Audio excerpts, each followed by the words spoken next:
Have you ever felt completely lost just because you didn't know a word? I have. I remember standing at a McDonald's in London. I had saved for months for that trip.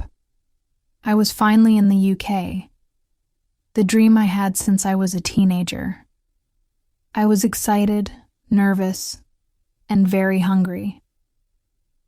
So I walked up to the counter, smiled, and said, "Hi, I want, big meat bread." The woman behind the counter blinked. Then she said, "Do you mean a Big Mac?" And I just nodded, feeling my face turn red. I wanted to disappear. That moment, it was just the beginning. You see, I never took English classes. No teacher, no course. But somehow, I still learned. This is the real story of how I went from fast food embarrassment to working with international clients, all in English. And no, I'm not a genius. I'm not rich. I just found my way. And maybe you will too. Let's get back to the beginning. I grew up in a small town. No English schools, no Netflix, just dubbed movies and old books. But one day when I was 16, I found a used CD at a garage sale. It was called Backstreet Boys' Millennium.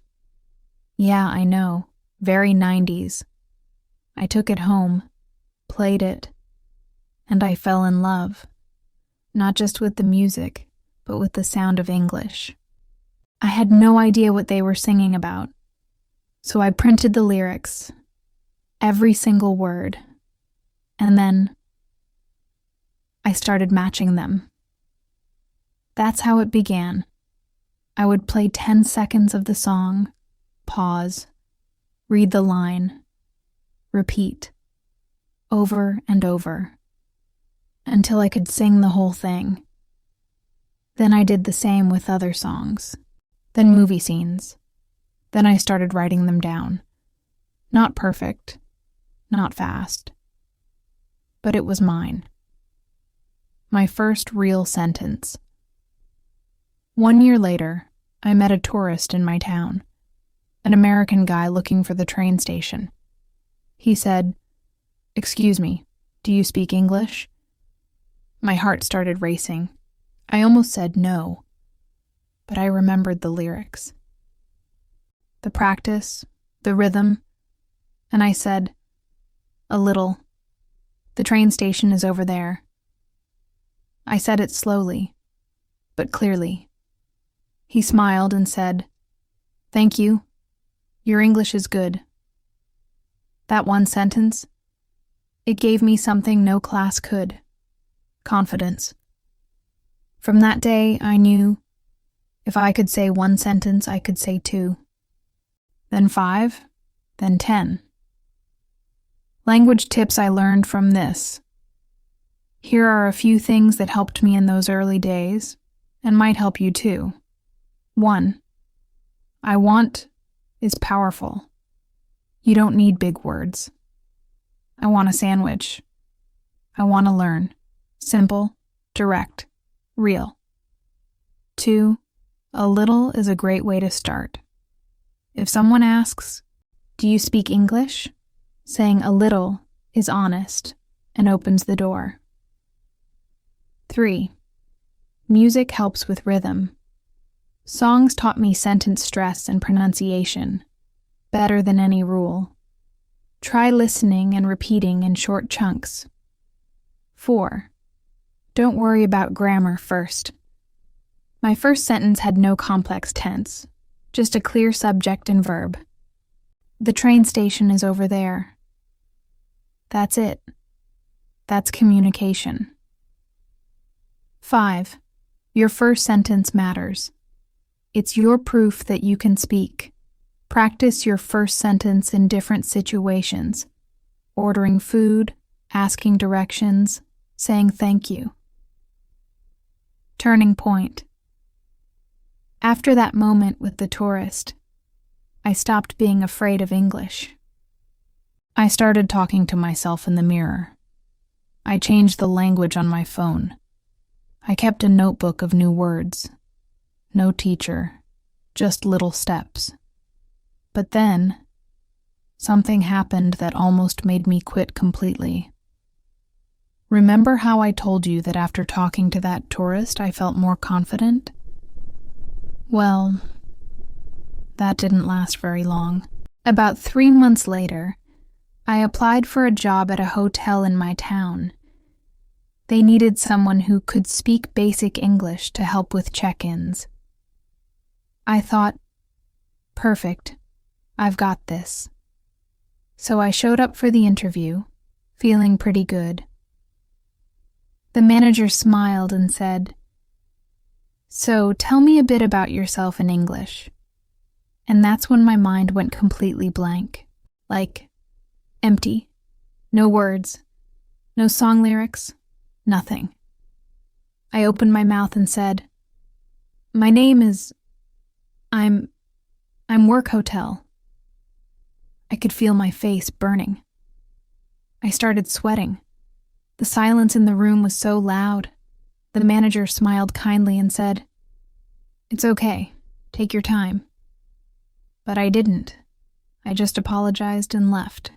That night, I cried. And I almost gave up. The silent struggle. That was the first time I realized something important. Understanding English in my head and speaking it under pressure were two completely different things. I knew I could say things. I had practiced. But in real life, with real people, I froze. Maybe you felt that too.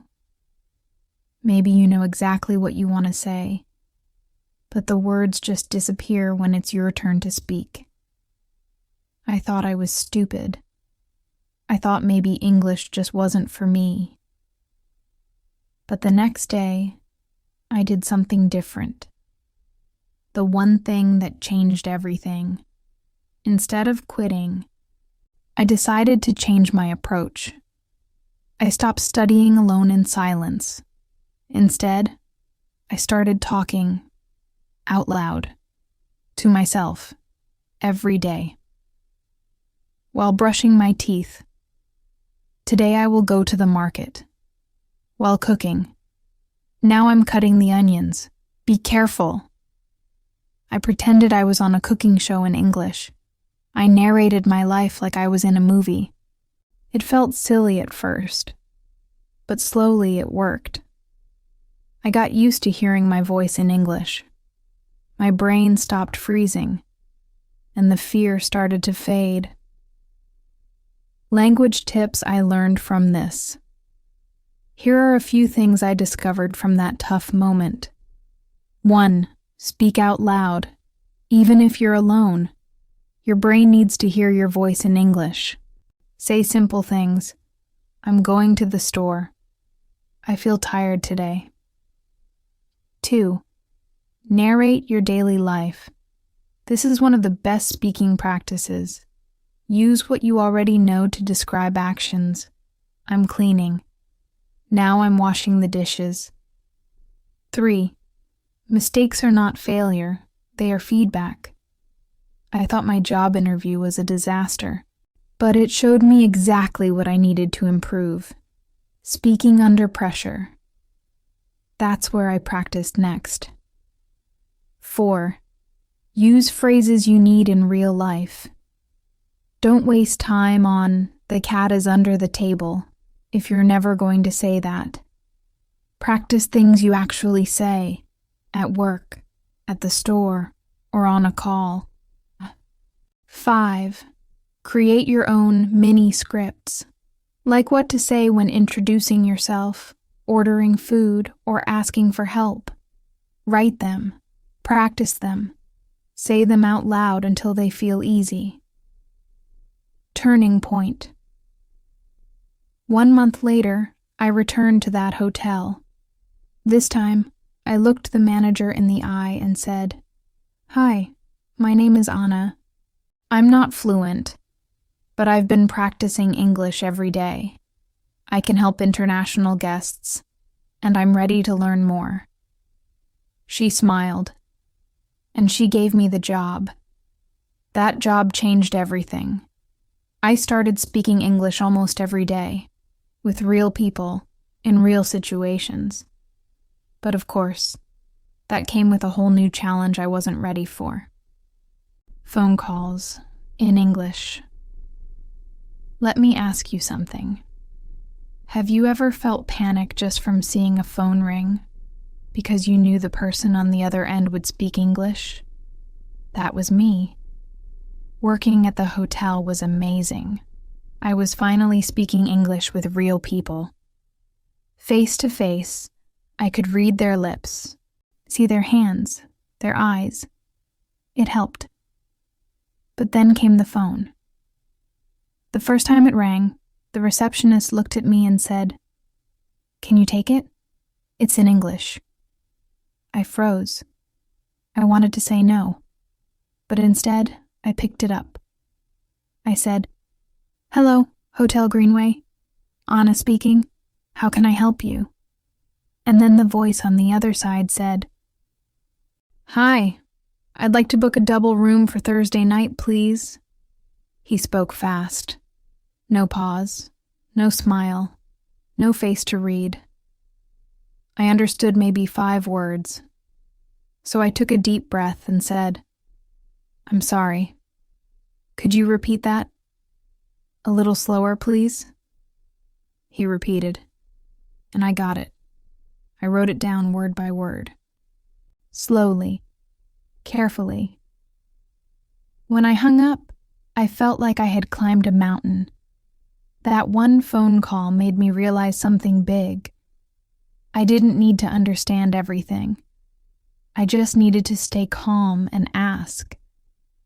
Real English, real problems.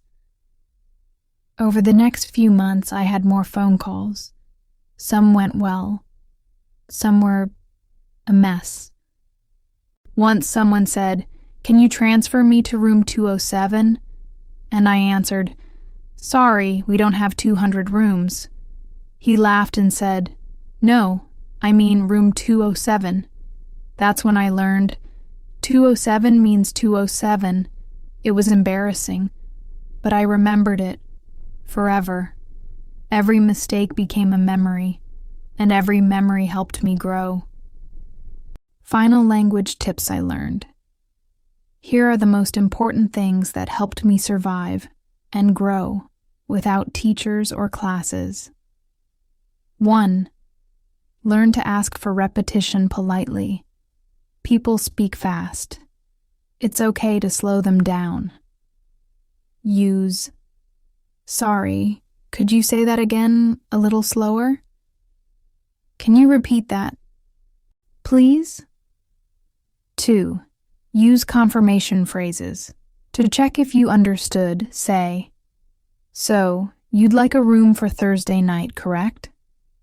Just to confirm, that's 1 room for 2 guests. These phrases buy you time and show professionalism. 3. Understand number pronunciation.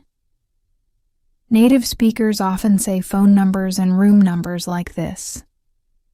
207 for 207, 555-123-4444. Practice hearing numbers this way. 4. Don't fear mistakes. They are lessons. Every time I messed up, I learned something. That's how I built my vocabulary, mistake by mistake. 5. Confidence grows with use, not perfection. You won't become fluent by studying alone. You grow by using English. Speaking badly today is better than staying silent forever. Where I am now. It's been over 10 years since that first phone call. I now work remotely with clients in Canada, the UK, and Australia, in English. I've done Zoom presentations, written emails, given instructions, and yes, even answered more phone calls. All of it. without ever taking an English class. Everything I learned came from music, movies, books, YouTube, and real life. But most of all, from not giving up. So if you feel too old, too slow, too bad at English, please hear this. You don't need to be perfect. You just need to start. And when you fall, because you will, just get back up. Because one day, you'll surprise yourself. You'll say something in English and realize you didn't even translate it in your head first. You'll speak from instinct, and in that moment, you'll know. You did it. Have you ever had a moment like this in your journey with English? What's the hardest thing you've faced while learning? Tell me in the comments. I read them all. And remember, you don't need classes to learn English. You need consistency, courage, and your own voice. Start there. Don't forget to like this video and subscribe for more. See you soon.